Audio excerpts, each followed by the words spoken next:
Visakha north constituency అన్నా logo పెట్టన్నా NTV previous గా ఎమ్మెల్యేగా పోటీ చేశాను.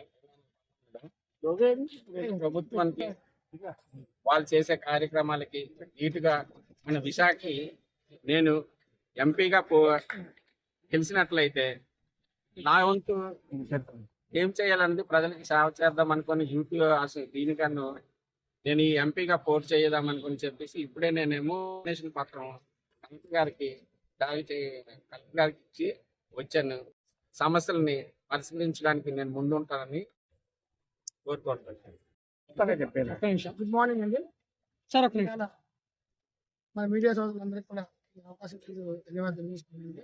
ఈవేళ ఈ సామాజిక వర్గాల నుండి సొల్లి కృష్ణ గారు ఎంపీ పదవికి నామినేషన్ వేయడానికి గతంలో సొల్లి కృష్ణ గారు ఎమ్మెల్యే ఎలక్షన్స్ లో పోటీ చేసి ఇండిపెండెంట్ అభ్యర్థిగా పోటీ చేసిన తర్వాత అత్యధిక ఓట్లు ఆయనకే వచ్చాయని ఈ సభాముఖంగా చెప్పుకుంటున్నానండి.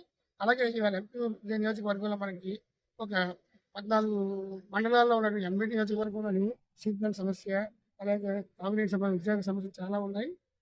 ఇలాంటి రెండు సామాజిక వర్గాలను కూడా ఒక వ్యక్తి ఈ యొక్క సమస్య ముందుకెళ్ళి దోహదపడి చేసి ప్రజా పోరాటాలు చేసి ఆయన ఈ విశాఖ నియోజకవర్గం నుండి అంటే స్థానికుడిగా ఉన్నాడు కాబట్టి ఈ సమస్యను నెరవేరుస్తారనేది మేము పూర్తిగా ఆయన సామాజిక వర్గం నుండి కాకుండా ఇతరులు కూడా స్నేహ వర్గం నుండి కూడా ఇతర సామాజిక వర్గం ఆయన పూర్తిగా మద్దతు తెలియజేసుకుంటూ ఈ యొక్క ఎంపీ ఎలక్షన్ దిగ్విజయం చేకూర్చాలని